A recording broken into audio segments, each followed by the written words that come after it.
Thank you for tuning in to Convos with Kinu. Today we have a very special guest. I actually flew all the way out from Chicago to San Diego just to do this episode with my Chaldean brother. He is a boxer that has earned multiple national and international titles, including being a multinational champion, international gold medalist, a national Golden Glove winner, and also was ranked #1 in the USA as an amateur in that lightweight division. And what's crazy about this is he's achieved all this at the age of 23. For those of you who don't know, he is actually making his pro debut live on ESPN in San Diego, California at the Pachanga Arena, May 18th. So without further ado, I am honored to introduce our next special guest, the one and only Jonny Mansour. Thank you for taking time out of your busy day to join me on K.W.K. How's it going, champ?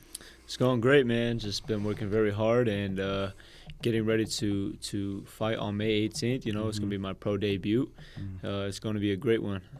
People don't want to miss it. And I'm glad you came over. You know, shout out to you for coming down from Chicago to do, you know, one of my first ever real sit-down podcasts, you know. So I'm excited.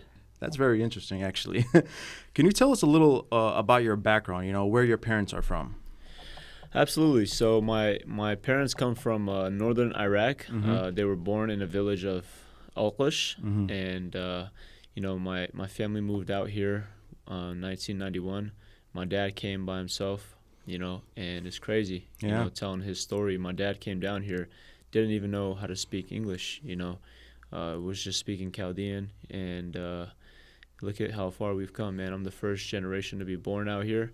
He brought his family down in 2000, you know, grown, established many businesses in San Diego, and here I am as the first generation, you know, to be here for my family, and you know, I'm grateful for everything. Yeah, great. Now, I actually met your dad, man. His dad, Mazen, is a great role model. I honestly respect your dad. I love that guy, man. At what point in time did you actually begin your boxing career? Like, can you walk us through the story of where it first started? So I started at the age of 8 years old. I was actually at a swimming pool, you know, at my grandma's house. It was a little pool party that we had that day, and I was swimming with a few of my cousins, and one of my cousins, his name is Julius. He was heading over to the boxing gym with my Uncle Jack, and I was like to him, hey, can I come? You know, I'd love to come work out with you guys. He's like, yeah, absolutely. You know, there's weights and stuff over there that you can lift and run on the treadmill. I was like, perfect. So we went to my uncle, and he was like, hey, Johnny wants to come. My uncle's like, you want to come? I'm like, yeah. He said, okay. My other cousins were like, where you going, man? We're all swimming and stuff. And I was like, yeah, I want to go work out with Julius. Went to the boxing gym, walked in. First thing I did, it was in a farm, in a tent. And, you know, it was just a lot of professional athletes there training. First thing I did, I walked over to the weights, the treadmill, the weights. My uncle calls me over. He's like, no, come here. And I'm like, why? He's like, I just want you to watch. And I'm like, but I came here to work out. You know, I was 8 years old. He's like, no, today you're just going to watch. He's already implementing that in your head, like, get into boxing. Okay, and cool. I was upset at the time. You know, I just wanted to work out. I was eager. Not knowing about boxing, just wanted to, you know, lift some weights or something. And then out of nowhere, like, he's like, just watch. And I'm just watching, you know, my cousin, the professional athletes that are there training, hitting the bag, hitting the mitts, sparring. And it was like love at first sight, man. I fell in love with it. And then right after that, my uncle was like, hey, you want to start boxing? And since then, I never missed a day. Shout out to Jack, man. How was transitioning into boxing like with your family? Did your parents support it at first? Well, you know how it is being Middle Eastern, you know. Our parents want us to grow and establish businesses and grow what they've developed. But, you know, as a Middle Eastern, there weren't many boxers. My Uncle Jack was, you know, the first one in my family generation to start boxing. And then when he brought his son into it and brought me into it, you know, it was tough for me because Julius had his dad, you know, supporting him to the fullest. But my parents, you know, they wanted me to take over the businesses that they established, you know. So they were like, what are you doing? You know, why are you punching other people, getting punched? You know, you're bleeding. And sometimes you would fail, you're crying. What are you doing? What's all this? and I would have to cry just to go to national tournaments. But then once I made the USA team, once I started traveling with the USA team when I was like 19 years old, my parents support me to the fullest now. They see how far I've come, how hard I've worked to get here. And, my dad travels with me everywhere I go. My mom helps me out throughout my entire career. She's always cooking for me, cleaning for me, helping me out, man. Yeah, so, my parents support me to the fullest now, so I'm very proud for that. Your mom was actually against it at first, well, correct? I mean, till this day, my mom just, she just hates. She gets very, tense when she's watching me fight. Yeah. Especially my grandma. My grandma, she wants to get in that ring, I bet. She can't even come. I'm having my pro debut May 18th, and she can't even come. I got her a ringside ticket, and she said I can't do it, Johnny. My grandma from my dad's side. My grandma from my mom's side, she kind of likes to watch a little bit. She gets frustrated too with it, but at the end of the day, man, they support heavy, very heavy. That's good. So, describe yourself growing up as a kid. How was Johnny? Were you quiet? Were you loud? Were you a troublemaker? What would you describe yourself as? I feel like I had many different phases. I was just a kid, man. Sometimes I was a troublemaker. Sometimes, I was quiet. My mom says I was a quiet kid, but I remember just loving getting into trouble, loving, being a class clown. And I remember, my first year of high school, I had very low grades, and my parents were, I came from middle school. I wanted to be the class clown. I wanted to be funny rather than be smart and cool, calm, and collective. And that first semester of high school, when I got bad grades, my parents were like, I'm taking away boxing from you. Oh. And I'm like, no, please. And they're like, my brother's like, hey, don't take boxing away from him. I'm going to take his phone and his surfboard. And when he did that, at the time I used to love surfing. So I bumped my grades from like a 2.5 GPA to like a 3.8, 3.9 in high school.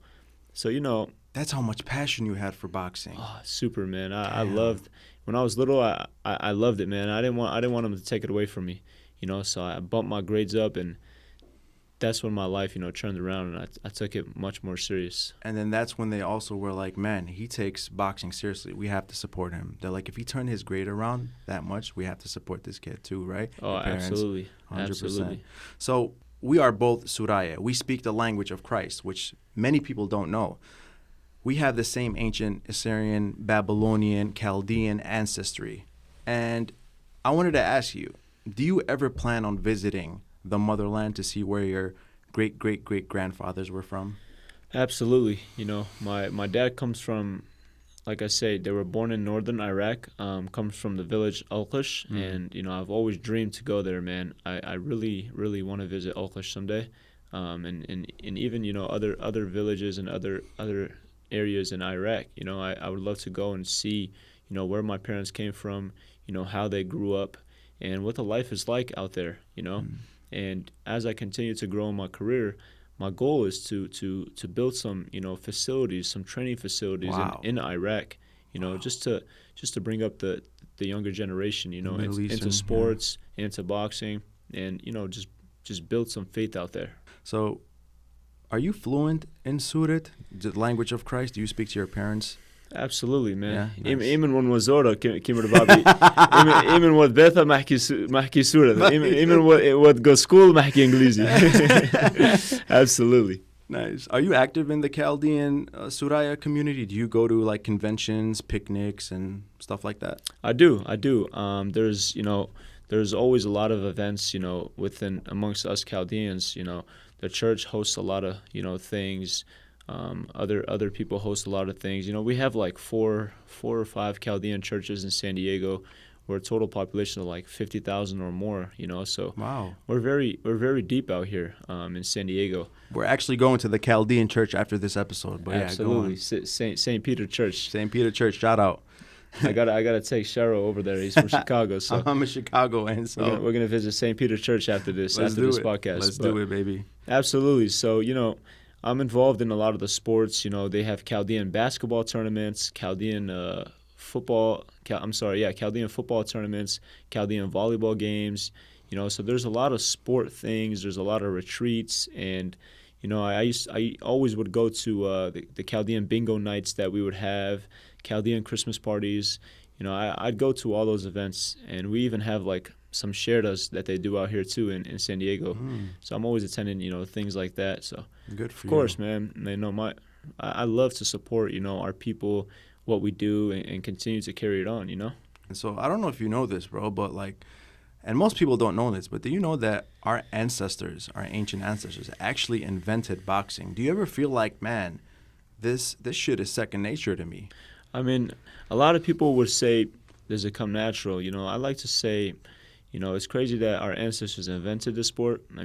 Came out with this sport, but the thing with me is, a lot of this didn't come natural, man. I worked so hard. I was born just like everybody else, man. People think I'm sometimes like I'm robotic or what I do is easy. Truthfully, it's not. It's really not. To be a boxer, you got to be very, very strong mentally. Yeah. And to be any other athlete, you got to be very strong mentally, physically, spiritually, psychologically. It's everything. Blood, sweat, and tears, bro. So I hate to say it's natural because I worked so hard to get to where I am today. Wow. So we're going to go into a different topic. What is your favorite food? My favorite food? Yes. Man, my mom cooks the best rizza maraca, man. Shout out to my mom. Shout the out best to your rizza mom. maraca in the world. You got to make me some, Mom. Rizza maraca? When it comes down to Middle Eastern food, I love rizza maraca, dolma, takhlata. You know how it goes, man. You don't mess with pacha? Pacha, I'm going to be honest, I'm going to break it down to you guys right now. I don't eat pacha. I don't eat bombard. So any family gatherings, they got to make a small plate of dolma just for me. So, guys, for those of non-Suraye, pacha is basically sheep intestines stuffed in rice and beef. And I know it sounds nasty, but to me, it's really good. But my boy Johnny doesn't mess with that. I can't do it. He can't do it. So what's your favorite movie? I'm going to have to say I love watching Creed. Why? Michael B. Jordan, it's just very inspiring. It's very uplifting. I love, watching motivation, inspirational videos. And I feel like that movie, is based around what I do, Wow. Michael B. Jordan is I met him in person. Super humble guy, man. Super, super humble guy. And, watching his movies, inspires me too. Like I'm in the gym all day, but after I watch like Creed, I want to go back to the gym. So it's a great movie. Man, no, I agree, because when I first, when I was young, when I was around 14, 15 years old, it's crazy you mentioned that. And I told Johnny, man, me and him are so similar in a lot of ways. And my favorite movie was Rocky. So Rocky transitioned to Creed. You seen all the Rockies? I love Rocky, man. Yeah, I love Rocky. And when he was in the beginning of Creed too, I love that. It's crazy, bro. I got to show you some pictures that fans have sent me. But, like, they say I look just like Rocky. Bro, I was going to say that, yeah, bro. It's weird. I was going to say you remind me of Rocky, bro. So, like, people say, like, I got two lookalikes that people send and you me sound all like the him time. too, bro. Rocky and Scarface. Yeah. Yeah. How you Al doing, Pacino. man? Yeah. How you doing, bro? You need people like me. You need people like me, man. What type of music you listen to? Type of music? Chaldean music. And I also listen to, like, Future, Drake, Nice. Lil Baby, American music. I would say mostly American music, and also like Bad Bunny, reggaeton. I love listening to reggaeton when I'm training. I love it, and I like listening to Chaldean music at times too, man. It's the culture, it pumps me up. So, to the Chaldean, Assyrian, and Syriacs out there, they want to know: are you ever thinking about coming out to some Dawul Nazurna? Shh, come May 18th, man. You might see something. You might see something on May 18th. So. You represent Team USA, or you did. Yes. How has Team USA helped develop you and the fighter you are today? As an amateur, my entire dream was to make it on Team USA as a boxer. It was like a dream that I started boxing with, and they developed me, to become like an overall fighter, inside, outside the ring, physically, mentally, like. I'm telling you, man, when you're out there at the Olympic Training Center training with the USA team, a lot of it comes from, being disciplined. You got to be real disciplined, they wake up at like 6 a.m, train at 6 a.m, go back to the room, don't do anything else, they chill. It's literally eat, sleep, boxing, eat, sleep, boxing, eat, sleep, boxing. There's nothing else to do out there, so it takes a lot of discipline to be in those rooms, and just go to the gym for a few hours and come back for a few hours. So people want to know, though, how did you get into Team USA? Like, how did that happen? How did that story happen? Well, winning national tournaments. So in America, when you win certain national tournaments, it gets you up there, gets you to be on, Team USA.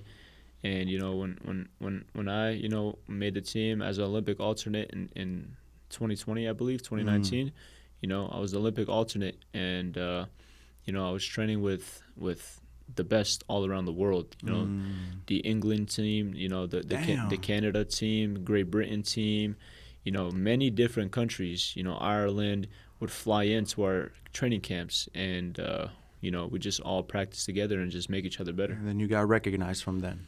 Absolutely, from sparring and performance, that's when, they decided to choose me to start traveling and representing at my weight class.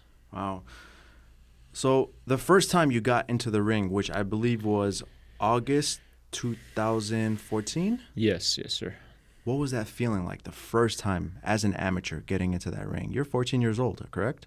Yeah, but I started boxing when I was 8 years old. It's a crazy story that nobody really knows. When I was 8 years old, I started boxing. I wanted to fight, but things just weren't lining up, in how I wanted it to line up. I'd ask the coaches, to put me into fights. I'd ask the coaches for personal training, and they would always tell me, take the classes, And I was upset at first, So I started boxing at 8 years old. It took me 6 years to finally get my first fight.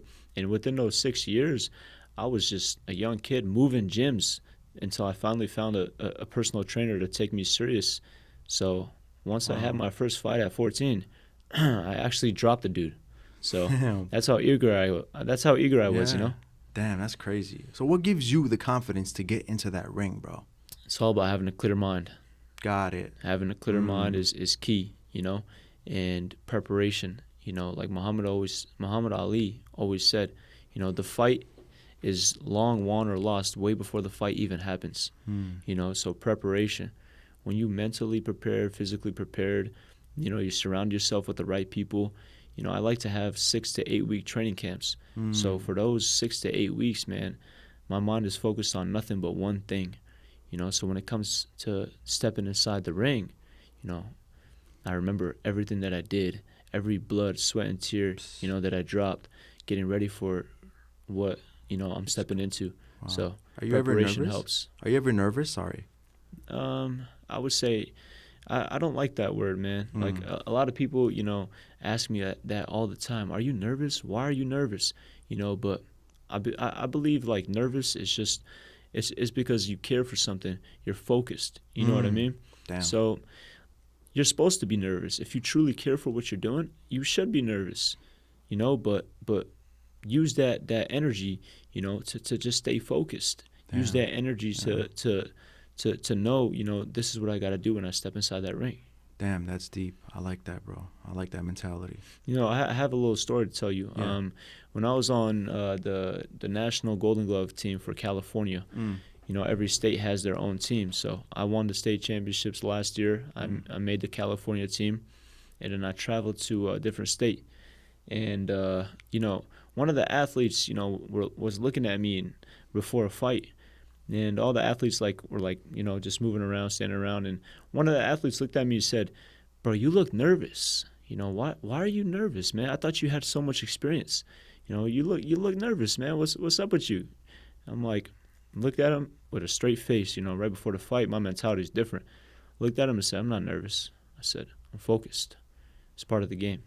And then, I was the only one who ended up winning the National Golden Gloves from California, So no way. We had a great team, Wow. but, it's not about being nervous, man. It's about being focused, So take certain energies and implement it into different ways. Can you go through some of your training routine? What's your training like?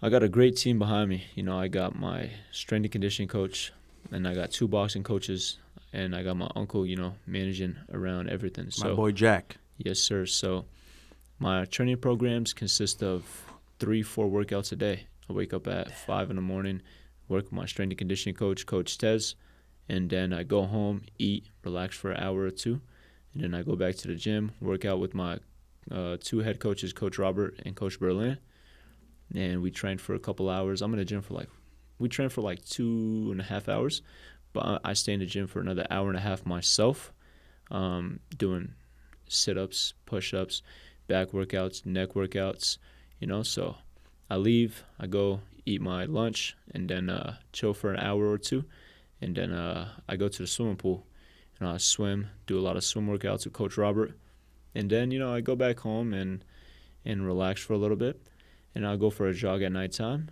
eat some dinner, and spend some time with my family and go to sleep. It's a full-time job. Yeah, man. I'm actually a witness to that, man. He actually picked me up, and we went to his boxing gym. Yeah. And this guy was, honestly, I've never seen so much dedication. The work ethic you have, bro. Shout out to Maz and your dad. Shout out to Jack and your whole team, your coaches. This guy was training for hours, and then I actually had to take his car. And this guy's, 4 miles, was it? Yeah, it was like this guy went 4 or 5 miles. And it's not like normal, regular. This guy's going incline, up hills. In San Diego, the roads are going up. This guy's running. I'm like, dude. And it's crazy because, I post everything to my Instagram. I post a lot of things on my social media because I like to vlog my journey, throughout my career. But, not a lot of people get to see, what I truly go through, not only inside the ring, but outside the ring.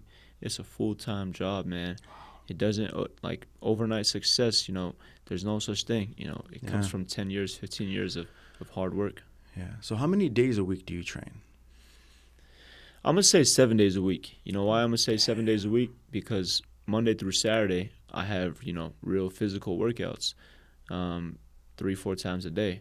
But Sunday, just because it's considered a rest day, I wouldn't say, I'm not doing anything that day. Because on that day, I'm keeping my mind, focused, sharp, relaxed a little bit since, I'm not training. But, Sunday, my training is recovery. So I go do ice baths. I go get a massage, So I'm going to say this is a 24/7, 7-day-a-week type thing. Man, you're the definition of no days off, straight up. And so could you go into some of the recovery that you do after your workout?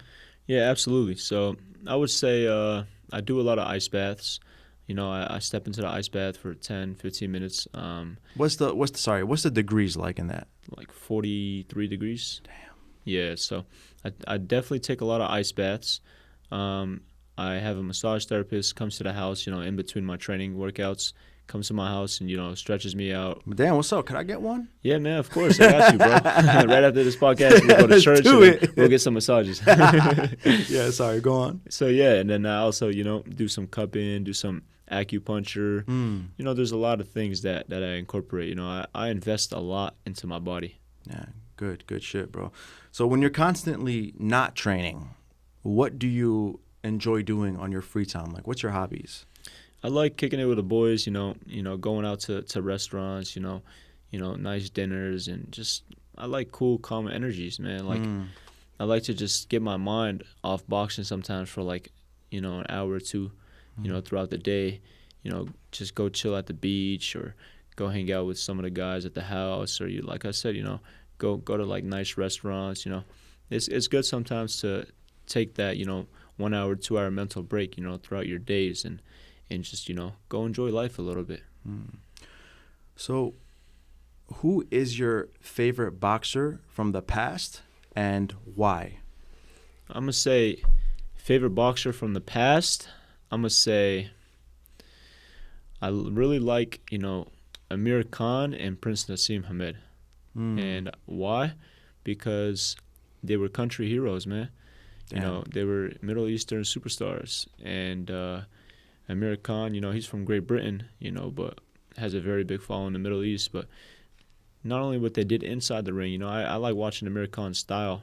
A lot of people say we have similarities, but also what they did outside the ring, They inspired the younger generation, just like they inspired me. Damn. So you got a boxer from the past. So who's your favorite boxer present today? I'm going to have to say Terence Crawford. Why? Terence Crawford, he's a monster. Yeah. He's a monster, man. He switches from orthodox to southpaw. He could break down his opponents. He could box his opponents. He could bang. He could do a lot of things. inside the ring. And I've talked to him one time. He's a real nice guy. So Good. I would say Terence Crawford. How many bullies have you neutralized in your adolescent years? I'm gonna be honest with you. I didn't really grow up having bullies, to be honest with you. Like I never was bullied as a kid, but anytime I would see like, some type of thing, some type of like, bad energy going on with others bullying other people, I'll be right there. Like I don't like to see people bully others, man. I hate it. Is that why they call you hometown hero? Hometown hero? I'm not sure, Yeah, man. But yeah. That's why they call you hometown hero, dog. What's the craziest like street fight you've ever got into? I'm pretty sure you've gotten into street fights. I'm gonna stay out of that one. I'm gonna say next question. Next question. I honestly don't like to fight in the streets, man. It's a disadvantage for people. Why fight me? For in the streets, I fight for a living. And I'm gonna say this though. I'm a peacemaker for sure. I'm a peacemaker. If there's a lot of drama going on, sometimes I look at people and I'll be like, "What's the matter, man?" You try de-escalating the situation. I'd be like, got it. Like I look at people like if they're upset, it's either something with the situation or something going on, with their life. So sometimes, like, let me give you the story. I was jogging one time in an area, that I shouldn't have been jogging in, an area that they call not safe, due to the population around and the crime scenes that have been around when I was traveling for boxing. My coach is like, "You can't jog there, man. It's not safe." And I'm like, "Coach, imagine if a few bad people came up to me and tried to jump me. I feel like I can make peace. I feel like I could find the good in them. You know what I mean? Like I feel like I could look at them and be like, "Do you really want to do this? You guys really want to fight right now? What's going on with your life? You good? Can I help you out in some type of way?" What would Jesus do? What would Jesus do, man? Straight up. I like that. So Floyd Mayweather usually walks around with security. Yeah. Muhammad Ali never walked around security. Do you plan on having security? I'm going to say I love Muhammad Ali, how he was the people's champ. I love how he was the people's champ, meaning, he could walk into a random place, with a lot of people around, with no security. You know what I mean? And people would just give him mad love and respect. He didn't have to be fenced. He didn't have to, have 5 or 6 different bodyguards, standing around him.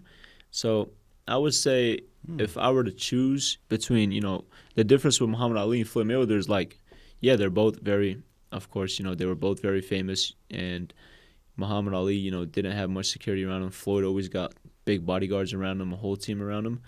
But if I could choose, who I wanted to be more, I would say Muhammad Ali. Like he's more of the people's champ. People respect him, and there's pictures of him walking with the whole country behind his back. I really respect that, and he's comfortable enough to walk in between crowds, and people still respect him the same way they respect Floyd Mayweather. You know what I mean? Actually, even more, of course, is Muhammad Ali. So there are many Suraya social media influencers that have become inspiring to other people in our community. There's FaZe Rug, who you know. He's a friend of yours. Yeah. He lives out here in San Diego. He lives in San Diego. Yeah. He's Man, I got to do an episode with you, because if you see this, bro, I got to do an episode with you. But you know him personally. He's a good friend. There's Brandon Awada's his brother. His cousin Anthony. Yeah. PBD, George Janko, Nina Biochana. They all have become inspiring in our community to our own people. We all have different definition of the word inspiration. What is Jonny Mansour's definition of inspiration?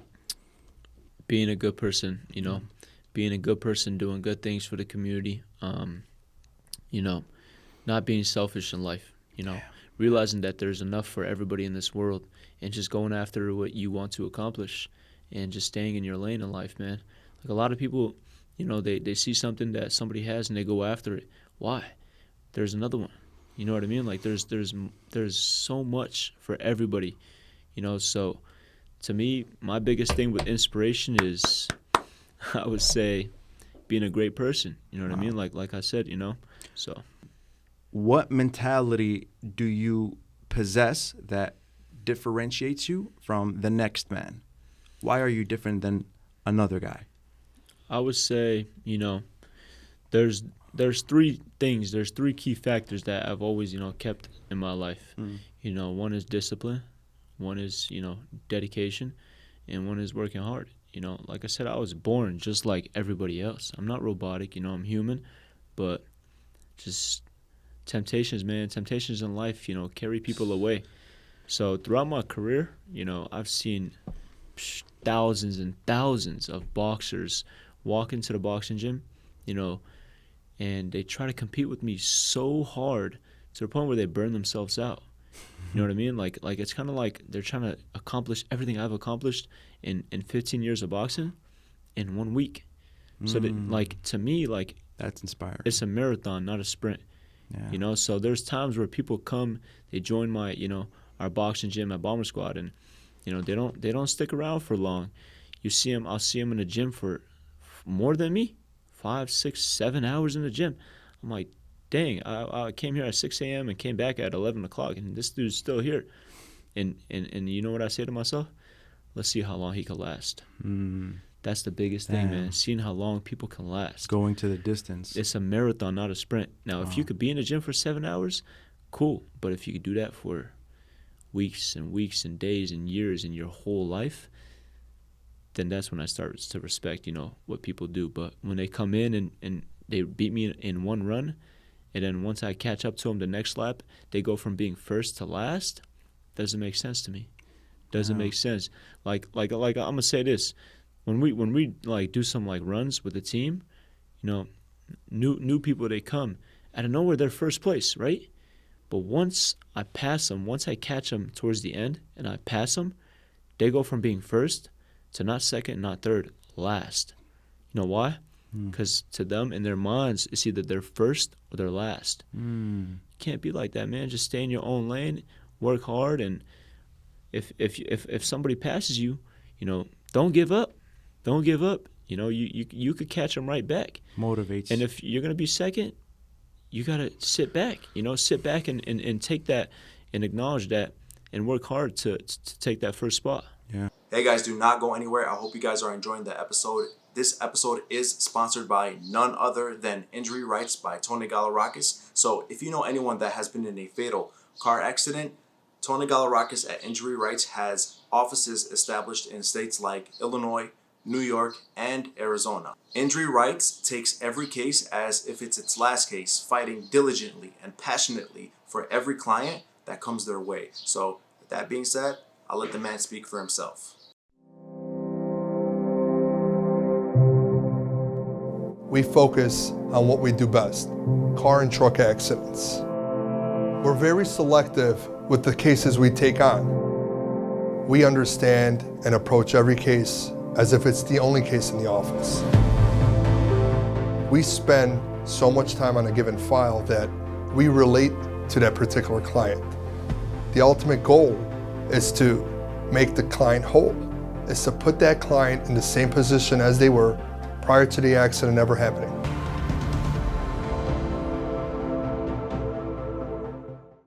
How are you able to focus in a world consumed of social media, women, peer pressure, and etc.? What gives you the ability to disassociate from all these distractions, and what actions do you take to exercise better restraint? Social media, all these things, people say, bro, you have a big following, but you're an Instagram boxer. You do this, you do that. Like, it's too much. You just got to focus on boxing. To me, you got to have a gauge for everything. You got to have a balance for everything that you do. So to me, I know when I'm on the phone too much. I know when I'm eating too much. I know when I'm sleeping too much. I know when it's time to work out, when it's time to chill. I have a balance for everything in life. When it's time to go have fun, hang out with some friends, hang out with some family, it's all about having a balance in life. Got it. So you got to trust your natural instincts. Now, if you look at something and you say that's not right, and then you go back to it and say, oh, but I want it. That's temporary. That's temporary temptations. You just got to let them go, because you got to understand. There's a bigger picture in the marathon. So in this world, man, sadly, it's very difficult to trust people.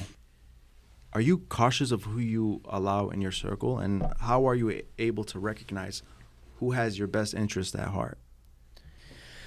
Absolutely. So I keep my circle very, very small. I got a great team behind me, great family behind me, great support system. But when you're winning, everybody all of a sudden wants the best interest for you. You know what I mean? Once you start winning, out of nowhere, everybody wants the best interest for you. Once you fail a few times, nobody cares about you. So how do I acknowledge that? Is who sticks, since day one, and who sticks through all the ups and downs. Wow. Is there anything you wish people knew about you that they don't know? Something interesting. I would say that I just went after what I wanted in life. And wow. And no matter, all the ups, through all the ups and downs, I just continue to go after it. Stay through all the consistent. people that were, doubting me, through all the people that were, even sometimes my closest ones would say, maybe this is not right for you. Maybe this isn't what you should do in life. And you're able to block that. Exactly. So I want people to know, I'm human. I went through everything that you could possibly go through, man. I was tested so hard with things in life that I don't even want to talk about. But I was tested, man. I was truly tested. But if it was easy, everybody would do it. So one thing I always told myself is trust the process. I want people to know I was just like them. You're gonna fail in order to succeed. Damn, I should put that as one of my quotes, Jonny Mansour. So, bro, boxing, and most people don't know this, bro, but boxing is a highly competitive sport. How do you handle setbacks or losses in your career that were difficult obstacles that you had to overcome? I would say setbacks to me is another opportunity to be better than you were, before you failed. So setbacks to me, I went through millions of setbacks, man, millions. I failed 100 times just to succeed one time. It was crazy. But the way I looked at it is even through all the dark that I went through in my career, there's always light at the end of the tunnel. Nothing can phase you. There's always light, man. Nothing can phase me. I'm a firm believer in God, and I believe that, if you're a believer in God, you know that, if you go after something in life, He'll test you. He'll test you to see how bad you truly want it. So to me, I always looked at it like it's another test. Can I face this? Or maybe I should quit. No, this is another test. Just keep pushing forward. You look at it, that's interesting, man. As a boxer, bro, you look at everything as just another challenge that you just have to overcome. Absolutely, man. Mad Just respect. another challenge, just another obstacle, And that's not just with boxing. That's with everything I do in life, business, family, relationships, Wow. It's everything. There's always going to be obstacles, There's no perfect family. There's no perfect person. Damn. So, Jonny, we all have one fear in life, bro. What was your biggest fear in life? My biggest fear in life was letting down my childhood self, settling to be average. When I was younger, I'm going to tell you a story that keeps me going every single day. Let's get it. So when I was younger, I was chilling inside the library, and this dude was there. He looks at me and goes, man, you love boxing so much. That's how I used to be for baseball. And I'm like, what do you mean? He's like, yeah, when I was younger, I wanted to be a professional baseball player. But, I got older, and, sometimes in life, when you get older, Jonny, your visions change, your goals change. And I said, so what do you want to do now? And he said, I'm not sure, but yeah, I just got over baseball. I said, but you used to want to be professional, like a champion. What happened? He said, yeah, man, it's life, Jonny, when you get older, you might not want to box one day anymore, and you just go and do something else. So what I said to myself, at that time, I was 14. The guy was 16, 17. What I said to myself is, I'm never going to let this go. This is what I want right now. My vision since I was 8 years old was to be, a boxer, was to be a world champion, so. I'm going to prove this guy wrong. I'm going to prove this guy wrong, man. I'm never going to give this up. Never. Wow. Even if, it comes to a point of time where I don't want to do this anymore. Yeah. I'll never stop. That's deep, bro. So Wow. that's what keeps me going, man. So there's times where, yeah, your goals, change, your visions change, but your childhood self wanted something. Why not fulfill it? Damn, it's crazy, right? How people try discouraging you, man. Now, if you go on and do like other things in life, sometimes, God directs your life into a different pathway. So if you go on and you do other things and you become successful, props, you know what I mean? But when it comes down to just quitting what your childhood self always wanted for no real valid reason, for no, like, without trying, as hard as you can, it's not right, man. It's not right. Failure is what makes you successful. So, amen. Who is your biggest support system when you need somebody to turn to? I would say definitely have, a lot of people around me that, that I keep, that want the best for me, that I want the best for them.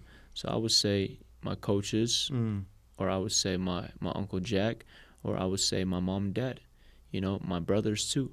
So to me, it's like when I need something, when I want something, I try figuring it out on my own. I hold things in sometimes, whether it's a personal problem, relationship, or boxing, or family.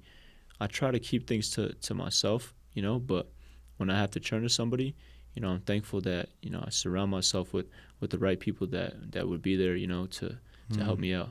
So I'm going to ask you this next question, bro, and I really want you to answer honestly. If you never made the decision of going into boxing, where would Jonny be today? Man, I would say I would be the same, the same mindset that I have in the sport of boxing. I would have that same mindset in the business world.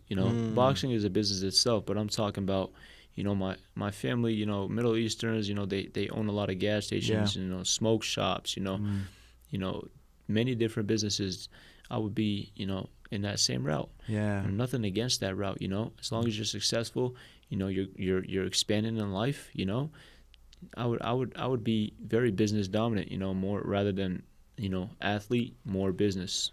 And guys, I really want you to think about this. Like, Jonny could have got a business, he could have been set, but bro, his passion for boxing was out of the ordinary. He loved boxing so much that he said, bro, I don't care about all that. I'd rather box. I want to build the legacy, and hopefully one day I'm going to be champ. And I know you're going to be a champ one day, bro. Appreciate it, man. I'm going to tell you guys one thing, in life, it's all about doing things with a passion. Whether you have something or you don't, you just do it with a passion. Whether you have the skills to do it, have the money to do it, it doesn't matter in life. If you do it from the bottom of your heart, you'll become the best at it. No matter whether you have zero support or all the support in the world, I promise you, it doesn't matter. I grew up with a family. I come from a family that has money. Thank God. Mm-hmm. A lot of boxers, don't grow up the way I did. And what's crazy is people, on the USA team would tell me, like, you're not from the mud. You don't have to box, so you're not as hungry as us. It's crazy. The person that told me that, I beat him at the National Golden Glove. But respect to him too. He's a great fighter. He fought at the World Championships, but himself, he told me, like, you got to be from the mud, to do this. He's trying to discourage you. You in a come way, from money. You don't gotta box. You're not as hungry as I am. And I looked at him dead in the eyes, and I said, I do it with a passion. I do it from the bottom of my heart. And a year later, I beat him in the finals. So that's life, man. Doing things with a passion. Man. So I'm going to go into a different topic, and we're going to get into your boxing career now. What has been the highlight of your whole boxing career?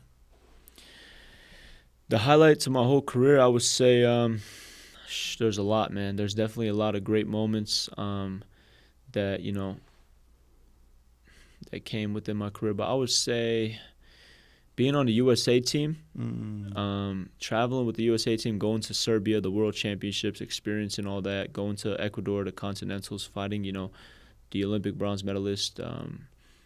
I would say, I even dropped the Olympic bronze medalist in the very first round. No way. But they ended up, somehow still scoring him the round. Amateur bullshit. Boxing, has a lot of politics involved. Some bullshit, yeah. But I would say either travel with the USA team or, the national Golden Gloves, winning the national Wow. Golden Gloves.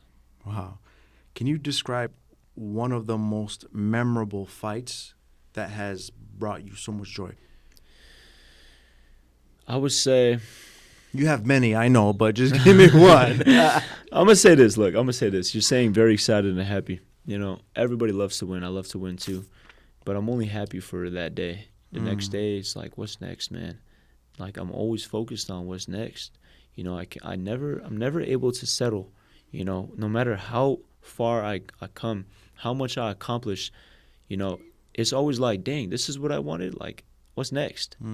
You know what I mean? So for me, there was a lot of moments in my career where, of course, I was happy. There was a lot of moments where, of course, you know, I was sad. But to me, whether I'm happy or sad, it's like, okay, what's next? What's next? What's next? Damn, deep. So you have an upcoming first ever professional fight debuting on ESPN May 18th. How prepared are you for this fight physically and mentally? Like, what initiative steps have you taken to ensure that you come out on top? I would say a lot, man, a lot. You know, as an amateur, I always ask myself, man, when I turn professional, how much harder can I go? I'm already, you know, 100% inside the gym, you know, 100% max effort. How much harder can I go, you know, when I turn professional? But, you know, my team has shown me that new gear. You know, I feel like we've been working like a lot of strength workouts, you know, and also just being able to implement different styles, you know, now that, you know, I've merged over to the professionals. I always had that professional style as a boxer. Like, in the amateurs, I always had that professional style. So to me, you know, it's just taking my training to a level that I thought I couldn't, you know, surpass, you know. And like, I thought like this was the most I could do. But when I opened my mind up and said, no, you know what, I could do more. I'm a professional now. You know, I got a big fight coming up. A lot of thousands of people, just my fans alone, pulling up, you know. So your mind and body could do much more than what you could even think, you know. So You just push yourself to the limit, bro, all the time. There is no You just limit. challenge yourself. there is no limit. There's no limit, huh? No limit, man. Damn, I like this guy, bro. Just being honest, bro. No limit. Bro, so how do you analyze and prepare for an opponent? The opponent's strength and weaknesses, like the upcoming fight. Do you like study the opponent, find his weaknesses, and attack where he's weak? I would say absolutely. We study our opponents. We study the ins and outs, you know, how they move, how they punch, you know, how they take punches. We study everything. But overall, at the end of the day, I believe that my skill set, you know, is enough to get me to anywhere I want to get to. So I feel like with me, no matter who it is that I face, when I'm Jonny, when I just be myself, Forget about it. it don't matter, man. Yeah. I throw everything out the window and just be Jonny, and I feel like no matter who I face, I can defeat. Damn. Just Damn. got to be yourself, man. You Amen. can study your opponents all day, but what happens when the game plan goes wrong? That's what I think. I know you're humble, bro, but I really need you to answer this.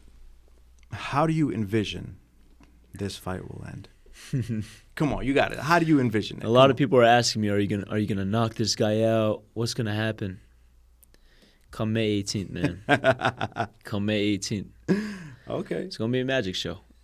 Elusive. Okay. I got that. Hit I got and you. don't get hit. You know, just implementing speed, power. You know, being elusive, being able to hit my opponents and not getting hit. Damn. That's why they say I'm the magician, man. They say, you gotta hit and disappear. But yeah, all humbleness, man. Like, I don't like to get cocky. I don't. Yeah. You know, this is my style. This is who you are, too. This is who I am. You Yeah. know, and maybe I'm a nice guy outside the ring, but when I step in there, it's a whole different Beast. mindset. You saw it, man. I seen it, bro. You witnessed it, bro. I picked you up, you know, from the airport with a smile, right?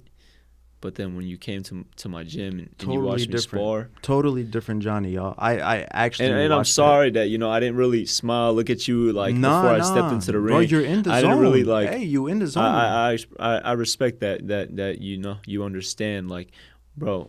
before I step into the ring, I'm like, my mind just shifts, man. I'm sorry if I'm selfish, but hey, I gotta be selfish to get what I want, man.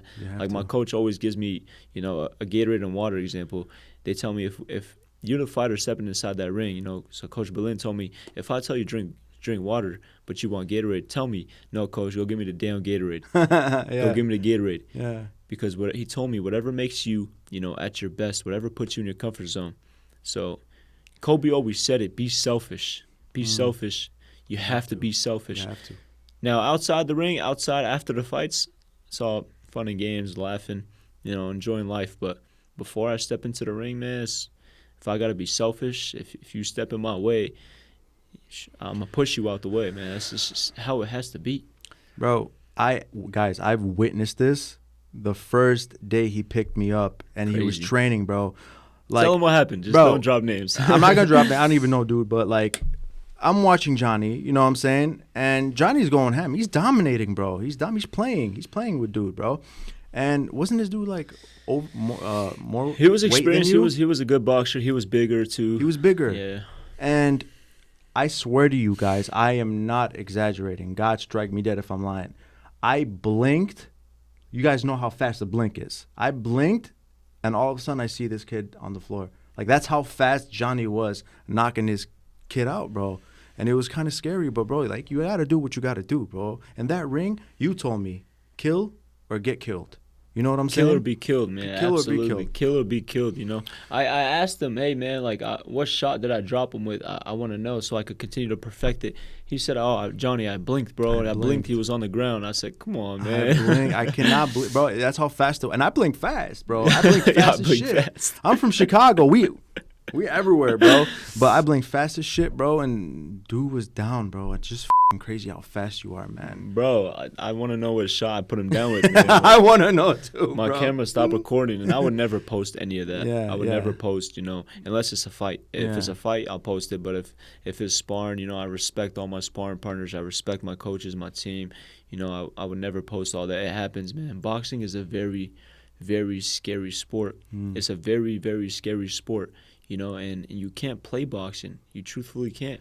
You know, it's kill or be killed inside that ring. Yeah. So if what you want, you know, is exactly what you want, the person standing across you is exactly what they want too. Yeah. So it's kill or be killed, you know? Have you seen that meme of, like, Homer Simpson, like, going into the bushes, disappearing? Yeah. That's what I did, bro, when Johnny knocked dude out. I swear to God. I was like, shit. Yeah, man. It happened so fast. It was fast, bro. It was, you know, I'm glad he got up safely. Yeah, he's good, bro. He's good.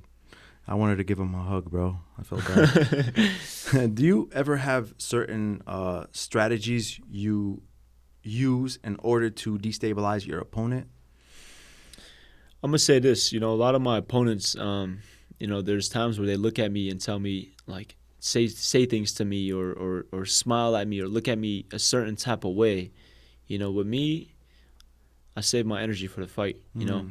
A lot of people like to waste their energy by trying to get to my head so bad that they get in their own heads. You know, for me, you know, all that is, at the end of the day, when you step in front of me, it's all skills and all hard work. You know what I mean? So.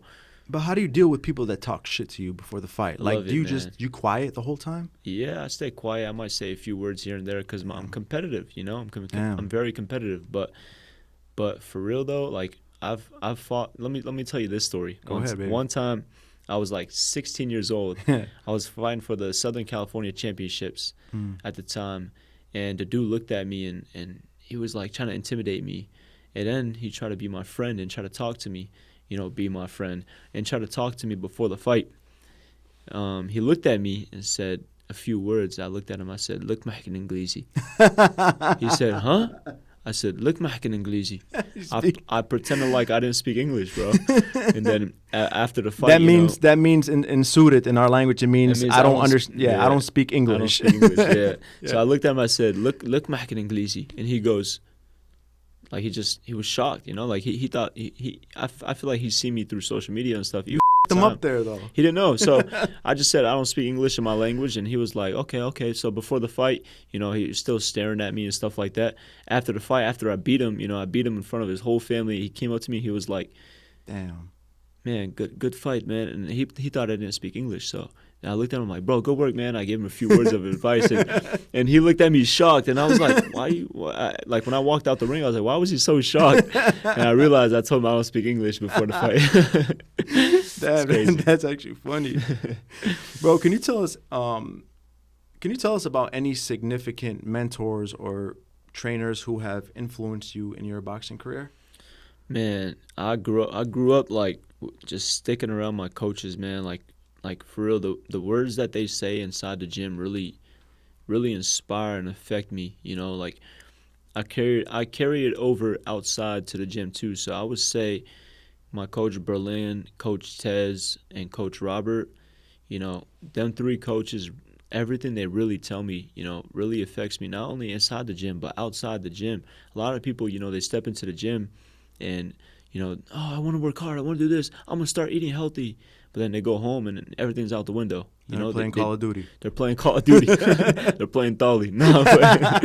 But like for me, like my coaches, like, you know, like they really inspire me, man. Like for real, my coach Tez, Coach Berlin, Coach Rob, they really inspire me.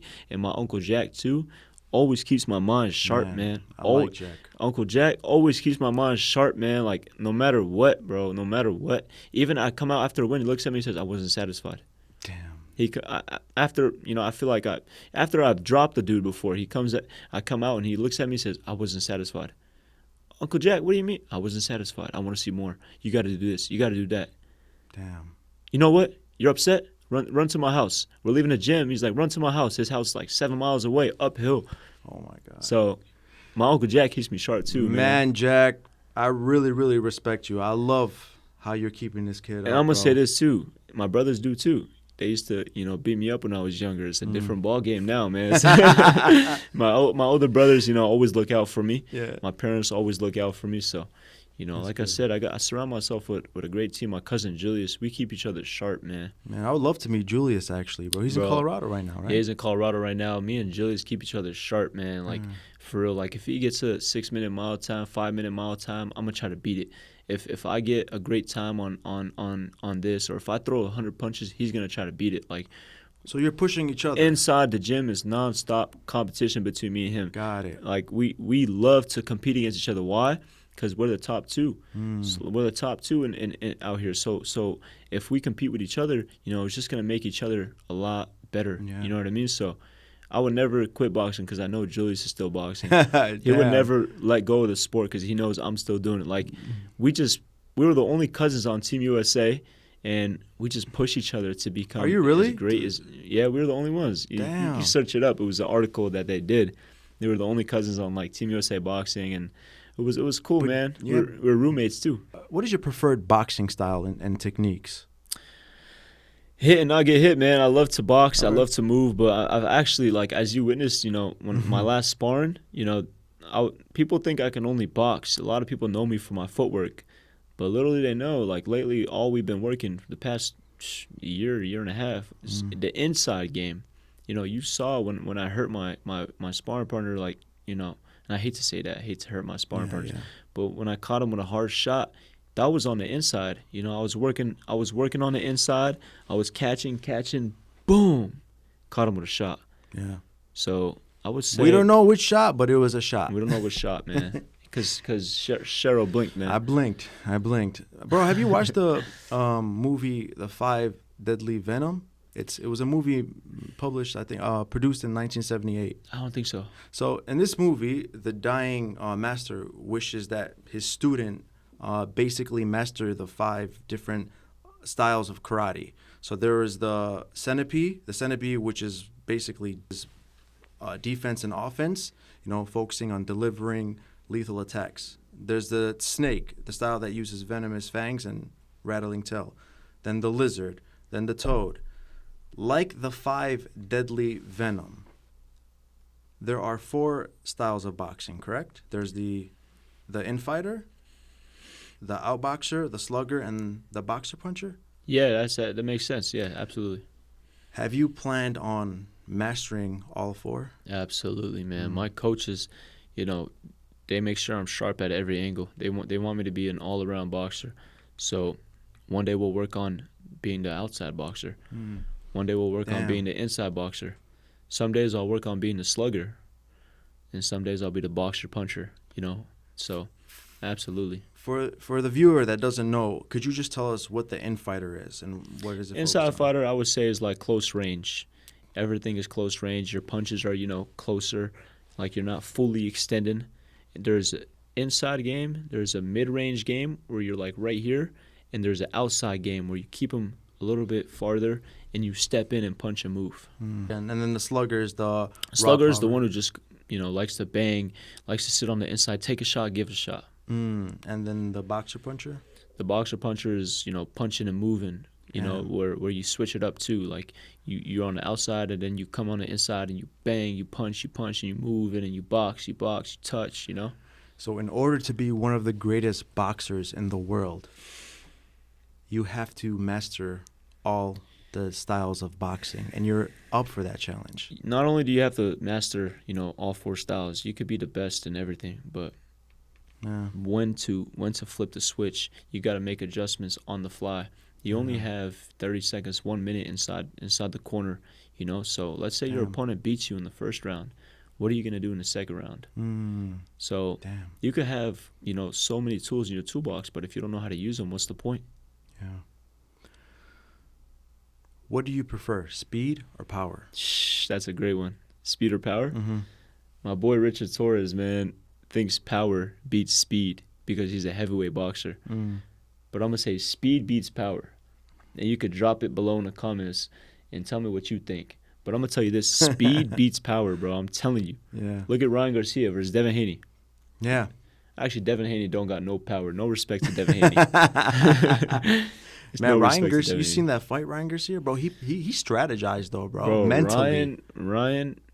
Bro, this guy he pulled off fooled of the world. Muhammad Ali. Yeah, he fooled he the world. fooled the man. world, bro. He fooled the world. And honestly, to me, like, I give him a lot of props. You know, I'm cool with Ryan. We're you know, mutual friends. We're cool friends through social media here and there. He's like, coming we to your talk. fight.